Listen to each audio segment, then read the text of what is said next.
Hey there, friends. I hope that you enjoy this episode of the Remembering and ReEnchanting podcast as much as I enjoyed making it. I want to take a moment here at the beginning to extend a special offer, an invitation to you, our dear listeners, to join the Remembering course. Our next start date is going to be in middle of March.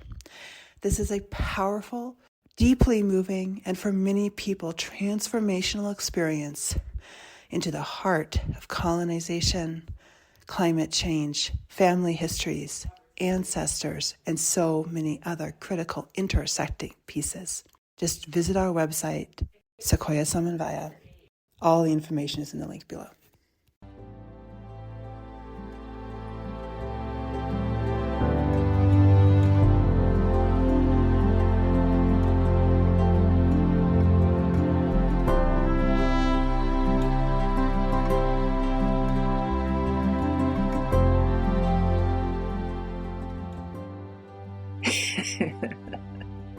Hello, and welcome to the Remembering and ReEnchanting podcast.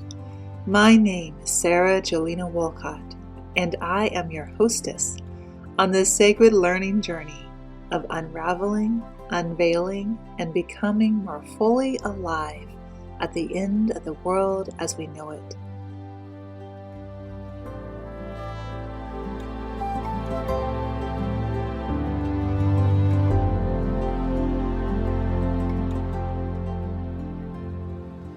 In this podcast, we offer up to you, dear listener, 3 forms of episodes to support your journey of remembering and reenchanting. First, conversations with amazing people. Second, storytelling. And third, mythcasting. This episode is a mythcasting episode, where I take a myth that has been around for many generations, told in many different ways, by different people, and retell it for our times.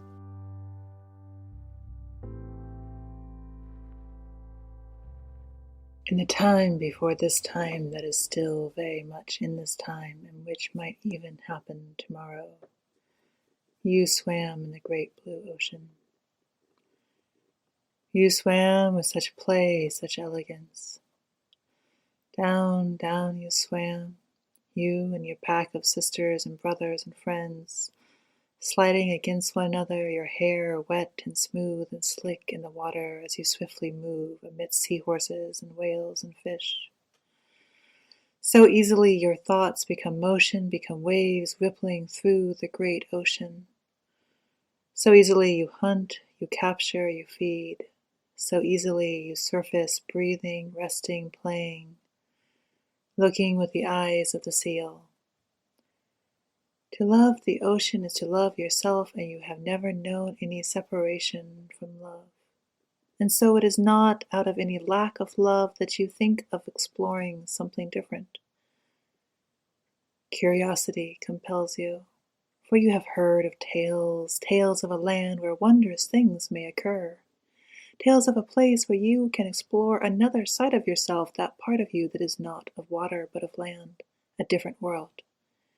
You have heard of this place, a place where the old ones know the spells, so that you can transition into something else and do something else, move differently.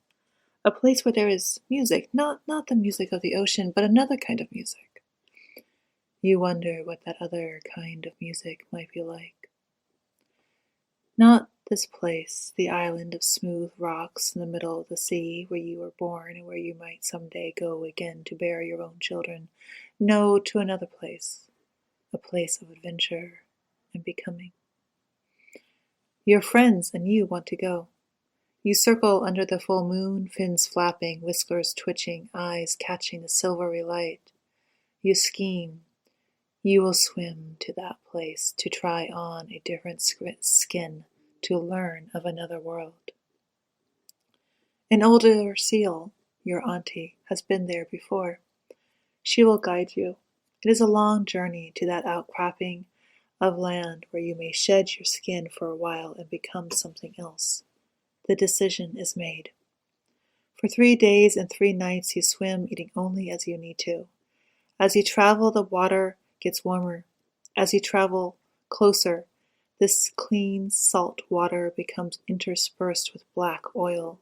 Strange tubs float by you. You see a fish that cannot open her mouth because it is bound by a circular thing. It is almost like a translucent seaweed. Don't eat that fish, you think to yourself. It is a strange thought. You're not entirely sure where it comes from. You have never felt that you should not eat a fish before, unless it is not the kind of fish you like to eat. But this was different. When you see the shore, you get excited, but your auntie, who has been to this land before, is cautious. She looks for a long time at the shore. There are many twinkling lights that hurt your eyes. There are strange smells. Without asking, you know that she is also confused. It did not look like this before. The water did not feel so warm. Still you go on. More and more odd shapes. Shapes that cannot be eaten float past you, lapping up against you with the waves. Eventually you see a small bay with no lights. The auntie guides you towards it. You go towards the shore carefully. There are more and more things that do not belong in the sea. Things that are now increasingly sharp and pointy. Cloth. So many strange objects that you do not have names for. As the water gets shallower, it is harder to avoid the strange, long and thin objects covered in rust, or the broken blocks that once were rocks but now have some other form. Strange smells emanate from everything. On the shore, you just breathe for a while. The journey has been long and it's good to rest. Then you gather together, your tails pointing out, your noses almost touching one another, and Auntie teaches you the magic words. I won't repeat them here. Some spells cannot be said, except for in particular places, particular times, particular seals. As the words are spoken, your sealskin separates like a zipper has gone through it, and you find that you have a new body, one with arms and legs. You try to stand on these 2 feet, but at first there are sharp pangs of pain in your feet and your knees. You fall, and then your wrists hurt, and your fingers, how strange it is to have space between your fingers. And for a while you marvel at the thumb and the big toe and how it moves. You crawl, you stand, you walk. After a while, it stops hurting. You flap your arms and you laugh, not your seal cry, but a human laugh. You touch your friend's skin, a different kind of softness. Really, you've never felt anything quite like this, so smooth, but also so dry. You poke out your tongue and taste your own skin. Gone is the salt and the fur. Even your tongue is soft, not as rough as your seal tongue. Is this what it means to be human? So much softness. After a time of wonder under the stars, your friends begin to dance and you join them. For what else is a seal turned into a woman to do? Who knows how long you dance? The night was growing light and you were growing tired. You go back to the rocks where you had carefully laid your skin. Everyone puts on their sealskin, but you cannot find yours. Where is your skin? You grow frantic, looking quickly under the rock, on the other rocks. Your friends and auntie have already slipped into the water and were waiting for you, but you cannot join them. And then you see him. Somehow none of the seal women had noticed the kayak that had come ashore. It had come so quietly, and the man who had alighted but crouched behind the rocks. He wore shoes to protect his feet, and some part of you thought, oh, so that is how they survive without flippers. But then you saw what he had in his hand, and you were so surprised that he was holding your sealskin that you were not even angry until he spoke. I have never seen anyone so beautiful, he said. His words were gentle, even kind. There was a sadness in him. Any seal could see it. Give me my skin. The man did not let go of your skin. Instead, he held it tighter. Come with me. Be my wife for 7 years. At the end of 7 years, I will return your skin to you, and you can return to the ocean and with your friends and your family. You look at him. There is nothing wild in his eyes. You see pain. You also see kindness and desperation, longing. You, with very little choice, agree. Your long black hair covers you as he paddles away from the dark bay of your beginnings and into the bright lights of the unknown. From the kayak to a strange vehicle he calls a car. He drives you to his small house on a paved street lined with street lamps. His house looks like all the other houses. You enter. You are curious. What is this place? He teaches you to survive in this strange world. To shop at supermarkets. No, there are no forests, no berries. You cannot fish in the river or the stream. It is not safe. No, you cannot drink from the lake. Oh, you have never heard so many no's. He shows you the park, but nothing is wild, except perhaps the seagulls who have become your favorite companions. The rare sound of what was once and surely what might someday become. You don't like the plastic spoons he has been using for cooking. He finds you a wooden spoon, which you use. And then one day, by chance or by fate, you go to an event at the library downtown and someone is selling flutes. And though you have had very little money, you manage to buy a bamboo flute, the sounds of which is haunting, evocative of the wind over the wide open sea. For hours you play the flute in the little house on the paved street, not so far from the cliffs overlooking the ocean. The man likes to listen to you play. He likes to comb your hair. He likes to touch you. Over time, you also come to like his touch, which is gentle and kind and a little bit in awe. With him you have a child. The child reminds you of your great-grandmother. The eyes are so similar, they seem to go on forever. With him suckling at your breast, you remember your family under the sea. You play the flute for your son and it calms him, for he is prone to crying loudly whenever there are too many people around. Sometimes your husband watches the two of you with a strange expression, combination of love and jealousy, bitterness and curiosity.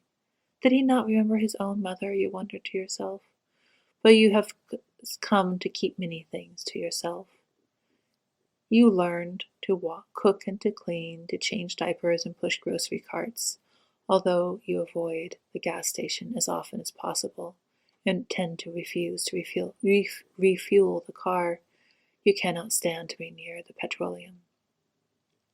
Once, when the child was 4 years old, you went to the river and you waded in it, and you felt the rush of the river on your calves. And you keep going in, that longing in you, so strong you think you will die if you didn't dive in. But the river is not very deep, and it stops at your thighs. And your child is tugging on your hair, and there is dinner to be made, and you sigh. And then you sigh again, and then a tear falls, and it joins with the water in the river.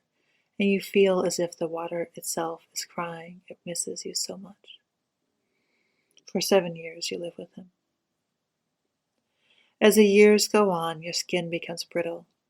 It loses its softness. Your hair begins to thin. You look at the ocean, but you find you cannot see it very well. You cannot hear it very well. You stumble. Your husband says things that you don't understand them all the time. The world is becoming further away. It is as if you are hearing the sounds while you are underwater, but with the ears of a human, not the sensitivity to vibration of a seal. Still, you crack eggs in the morning and fry fish in the evening and tell your son stories of whales and dolphins and starfish, of darkness and salt water and what it is like to swim, for that is your world. And at the end of 7 years, you go to your husband. Give me my skin as you promised. If I give you your skin, you will leave me and you will leave your child. I cannot permit you to leave your child motherless. How can I raise him alone? He is but a boy.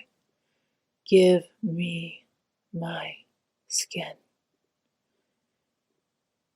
You demand, you plead, you cajole, but the coldness within him is so strong, and you wonder if he had softened at all during the last 7 years, or if he just imagined it. All those times when you share laughter, what were they for? He fills a cup with water. The cup is plastic. You wonder if it is the plastic that makes his heart cold, if somehow the plastic changes the quality of the water, so that it cannot flow properly, cannot cleanse him properly. You stop allowing your son to drink from plastic. You continue to make the beds and to play with your son, but you are only half there. You barely enjoy the playing. You laugh and you hope your son doesn't notice that your laughter is not as light as it was when you believed you would get your skin back. And your human skin begins to fade, to flake, the joints begin to ache, and you never seem to get enough sleep, and the weight of the world grows heavier, and you have never felt so much as if you were walking, not swimming, through water. And you find that you have lost the energy to play your flute. One night, when the house is asleep, your son hears a noise. It is his own name, Uru. Uru. The sound reverberates across the waters in a small town where all the houses look the same. Uru gets out of bed following the sound. He follows a path he never noticed before, down an alleyway with broken glass that his father warned him not to take. But his boots are strong, and this seems somehow the right way. There is a hole in a fence just big enough for him to get through, and then he's at the river, and he sees in the dim light that the stones make a stepping bridge, and he bounds on them and doesn't even get his shoes wet. He trips over a branch and skids down the hill, and then he's at the edge of a cliff he has known about all his life but never actually been down. And the voice is coming from beyond the cliff, which looks out to the sea. He ventures to the edge of the cliff where a lone pine tree juts out, a gesture of bravery, a testimony to the possibilities of beauty, open to those who dare to have the courage to live on the edge of the cliff. He leans against the tree, which feels safe and secure, and as he does, he knocks over a rock. The rock falls over the cliff with barely a sound.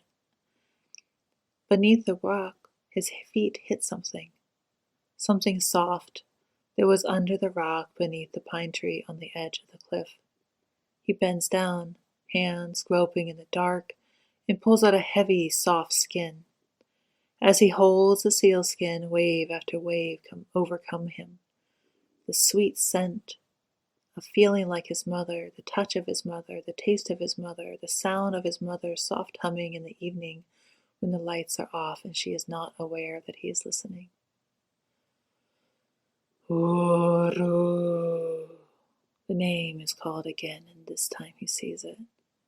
A seal out in the water with whiskers long and eyebrows thick, and eyes so old they can see through the dark, shining with a light that was not really there, bright enough so that he could see those eyes.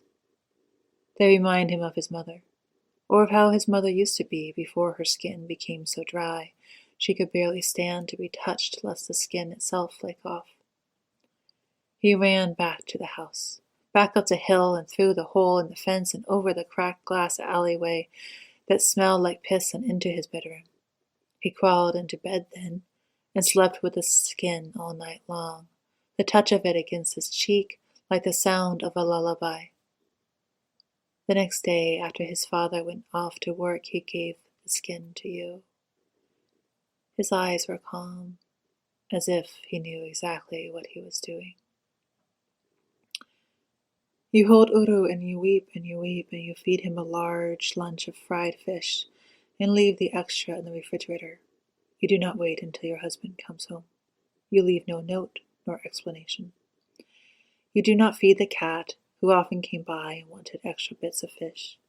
You did not make the beds. You did not sweep the floor. The time had come to go, and so you went. You carried your son down the cliff to the bay, remembering that playful night so long ago when you thought it would be so glorious to be human, and you donned your skin.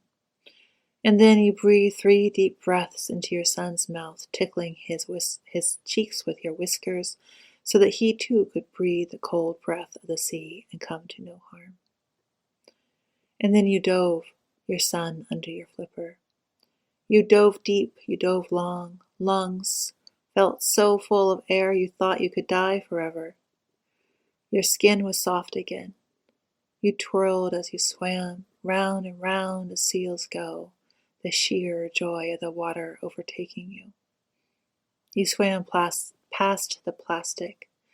You did not eat the fish whose mouths were trapped by beer bottles. You now knew what they were. You shoved aside the milk cartons and the plastic egg cartons. You knew those do not belong here. You swam to where the waters were cold and the night was dark and there was no oil in the water, just the creatures of the deep ocean, ray and whale, fish, and finally other seals. Your family. Under the sea. There, at the bottom of the ocean, your son met his great-great-grandmother, that old seal with the long whiskers and the thick eyebrows who called his name out of his sleep and beckoned him home. Some say she has been trusted with all the stories of all the fish and the other sea creatures, even from other oceans, even those whom she eats, even those that no other seal has seen. And there the boy stayed for 7 days and 7 nights and listened to stories, and met his auntie and witnessed his mother in the place where she was most fully alive, most completely at home. And then his mother and great-grandmother turned and took him back to the shore. With great care, she and her great-grandmother placed him back home. On the shore.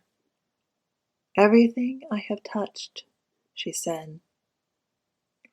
My cooking spoon and my knife, my needle and my flute, all of these will guide you and remind you of me. And so the boy, your son, grew. He became a singer and a flute player and a storyteller, sharing his poetry in venues far and near. He could play any wind instrument with such ease and skill that he was given scholarships and awards and opportunities that his father, who was never more than a simple man, could have afforded. And he began to sing songs of being underwater, of a whole world underwater, song that those children who were younger than him were captivated by, and were certain, very certain, that he was singing of the future, even though their parents said he was singing of another time, another place. No, he sings of our future, they told one another, of how we may come to live underwater. And the children would go out to the bay where they say the seal woman came, and would practice swimming and holding their breath, careful to avoid the iron pipes and the plastic cups and the plastic vitamin containers, the crumblings of a civilization who thought it could live forever. His father was not always sure what to make of his son, who walked with a sway in his hips and a gentleness in his manner, and who wore long turquoise shell earrings in both ears, and whose eyes reminded him of the fierce, wild ways of his mother. Sometimes he was very angry with the boy, especially when he chose to date not only girls but also boys, especially when he learned of the many times that his son went out at night alone and sat by that old pine tree that grew on the edge of the cliff and watched the sea. And what could the son say? He knew his father missed his mother, perhaps more than his father admitted, for he always had her spoon and her knife and her flute. And sometimes seals would bob out of the water and come up to him and let him pet their wet, silky skin, and others wondered what they told him.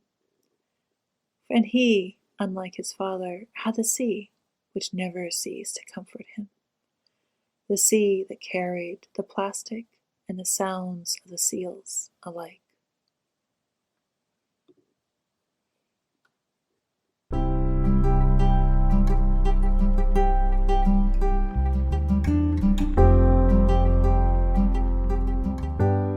Thank you so much for listening to the Remembering and ReEnchanting podcast. If you are enjoying what you are hearing, please subscribe, share, and leave us a review. I am always happy to hear from you, dear listener, to continue finding ways to connect the disconnected and go deeper on your own journey of remembering and reenchanting with your communities, your organizations, and your families. I invite you to check out our courses and other community offerings via the Sequoia Samanvaya website.